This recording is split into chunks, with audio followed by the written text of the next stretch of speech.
Hello there, I'm Joshua and welcome to This Month in Movies. Today we're looking at the DVD and Blu-ray releases of July 2016, so why don't we get right into it? Like I always say, these are just Australian DVD and Blu-ray releases. There are other films that have already come out in the States and other places around the world, and some that just haven't yet either. And there are also ones that would come out in the States and elsewhere that we just won't get.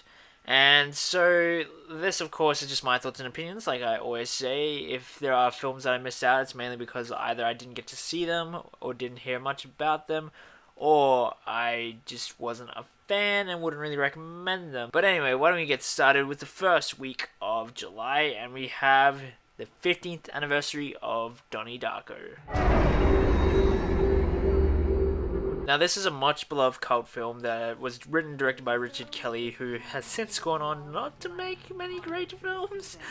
But this is a fantastic debut from him, and it is, of course, the 15th anniversary. Its website and just the kind of codes and trying to figure everything out, it definitely built up a fan base that was just really interested in discovering all the little details and trying to make it all come together and make sense. And with the anniversary edition, we have both the theatrical and the director's cut.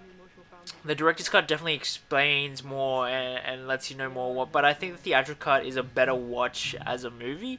Just when it comes to pacing and stuff, there's a reason why it's the theatrical cut. It's a film that I haven't seen in quite a while, to be honest, so I'm not going to give it a star rating. Like, I think it was maybe 4.5 when I last saw it, but it's honestly been a couple years, so I think I do need to go back and rewatch it. Don't worry, you got away with it.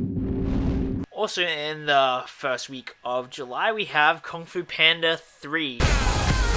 Now, Kung Fu Panda has been the most surprising movie trilogy, I think, to be honest. Like, you don't think much on the surface, you just think, it's gonna be fat jokes about a panda trying to land in Kung Fu, but each film has been really, really heartfelt. Each film it's been done with care. And with each film, the fat jokes get less and less. And so, with Kung Fu Panda 3, I honestly think it is the best of the trilogy. I honestly do think it gets better with each film, and there's a lot to love in it. The voice cast is fantastic. The animation style is gorgeous. And this film itself was really, really gorgeous. I even saw it in 3D, and that looked good too. And I just love how it uses 2D animation, 3D animation, and how, like, with the fighting, it can just go full on, all out and crazy. It has really awesome action scenes. It has really heartfelt moments, and to me, yeah, I think number 3 was the best and probably the most emotional for me as well. It's a really good film that I highly recommend. Even though it's animated, doesn't mean it's just for kids. Adults can enjoy it too. I gave it 4.5 stars. Even Master Chicken's going in there, and he's a chicken. Also in the first week of July, we have 10 Cloverfield Lane. This, of course, is a spin-off, I guess you can call it, in the Cloverfield franchise, which is more of an anthology than it is a set universe. And this one was directed by Dan Trachtenberg, who did the Portal short that really got a lot of buzz like a few years back. And he was part of TRS, which was a YouTube channel I used to watch when it was still around. And so it was kind of cool seeing him do a feature film, and a really well done feature film. I think 10 Cloverfield Lane is a really well handled suspense picture. And you have a great cast from Mary Elizabeth Winstead, John Gallagher Jr., and John Goodman. I just really love suspenseful thrillers. Like, Hitchcock is probably my favorite director of all time. And this had very Hitchcockian moments. And the only thing that kept me from really, really loving it was the ending. In order to be a Cloverfield movie, it had to have a certain kind of thing, and for me it wasn't as impactful and went for maybe 5-10 minutes too long, in my opinion. Though on a character level it made sense, just as a general, as for a movie, the perfect ending was 10 minutes before the movie ended. But at the end of the day, I give it 3.5 stars. No! No! No, no! No! Also in the first week of July, we have The Boy and the Beast, which is an anime that I unfortunately didn't get to see in cinemas. It was only showing once a night when it was around, and every time it was on, I had work or had something on for the 2 weeks it was around, and unfortunately couldn't get around to seeing it, but I heard good things, so go check it out if it interests you. For the second week of July, we have Hail Caesar. the Coen Brothers' latest is just a bundle of joy for filmmakers and cinephiles. It's a film about older Hollywood that is critiquing it, satirizing it, while also talking about TV these days, the studio system, and just faith. And I think it's a really, really good film. It doesn't necessarily have a plot, but a lot of Coen films don't necessarily have a plot. A lot of them are character-based and thematically based. And I think that this film, just what it digs into, I really found enjoyable and interesting and entertaining. It's not the comedy that the trailers made it look like, but it's just a really good throwback to old Hollywood. And there's a lot to get from it, and definitely tonal-wise, it's a mixture of The Man Who Wasn't There, Burn After Reading, and Barton Fink. So it's not going to be an accessible Coen Brothers movie, but it's still a really, really good one with a great cast. Josh Brolin was great. Like, the whole cast was fantastic, and I really, really enjoyed it and loved it. And Roger Deakins' cinematography is gorgeous. So I highly recommend checking it out. 20 million readers want the truth, Eddie. Truth, yes. Also in the second week of July, we have The Witch.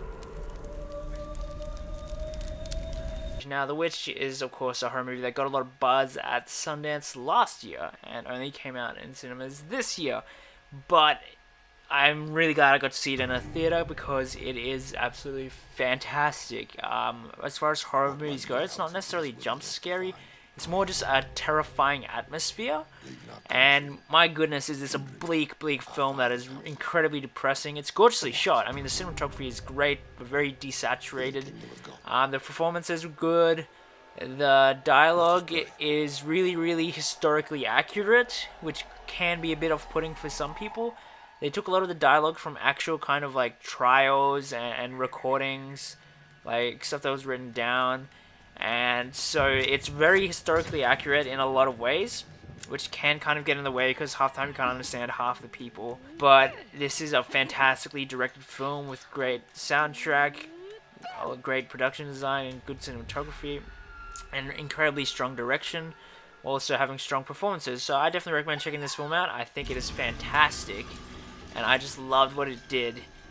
But it definitely is going to be a slow burn, and I know a lot of people aren't a fan of slow films, but I, for one, can enjoy them. So I recommend checking it out. 4.5 stars from me. Oh God, my Lord, I now begin. Oh, help me and don't leave my sin. In the third week of July, we have The Daughter. Now, The Daughter is an Australian film directed by Simon Stone, who also wrote the script, and it is a reworking of Henrik Ibsen's The Wild Duck, and it has a great cast. I mean, you have Jeffrey Rush, Owen Leslie, Paul Schrader, Miranda Otto, Anna Torv, and Sam Neill, and newcomer Odessa Young, who I thought was absolutely fantastic in this film. I really hope to see her in the future, like getting bigger roles, and because she just was really great in the film. And it's probably my favorite film so far this year, to be honest. I mean, when I saw this film, it was just such a gut punch, and just like so engaging for me. It's a very slow film, which I know isn't for everyone, but for me, this film was incredibly engaging, and I was just completely absorbed in the film. There's definitely some stuff that is a bit melodramatic and very kind of like in a way, if it wasn't handled right, could come off as contrived. But for me, I think just that this film was handled fantastically, from the editing, which has a lot of cool stuff. The cinematography was gorgeous, the performances were all fantastic, and the direction. I just thought this was a beautiful, beautiful film. It's very bleak and depressing, but oh my goodness, this was so well done. It's kind of film that kind of just knocks the breath out of you, and I just thought it was absolutely brilliant. I honestly do think this is my favorite film so far this year. Really great film, definitely go check it out, especially because it is a small Australian film. And honestly, I do give this film 4.5 stars. Not quite out of 5 for me, but my goodness, I just fell head over the heels for this film. You've done enough damage. Also, in the third week of July, we have Victoria, which is a Belgium film, I'm pretty sure. And it's I haven't seen this film, but I have heard good things about it. And what makes it even more special is that it's a one-shot film. Unlike Birdman, which kind of like used techniques to hide edits, Victoria was completely filmed in one take. They did several takes, of course, but it is a one-shot film that I'm really interested in checking out, and I've heard really good things about it, and I'm keen to check it out too. So maybe you will as well.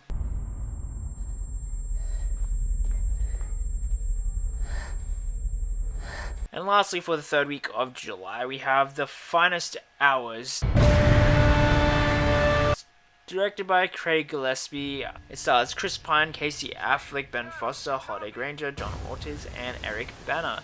And it is based on a real kind of event that happened, and it follows a rescue mission after a tanker was split in half. And it's not like an amazing blow you away kind of like original kind of movie. It is a very safe movie, I guess you can call it, but it's a really well done movie. And I thought the actors were all good, the story is really simple and really old fashioned, which I kind of like.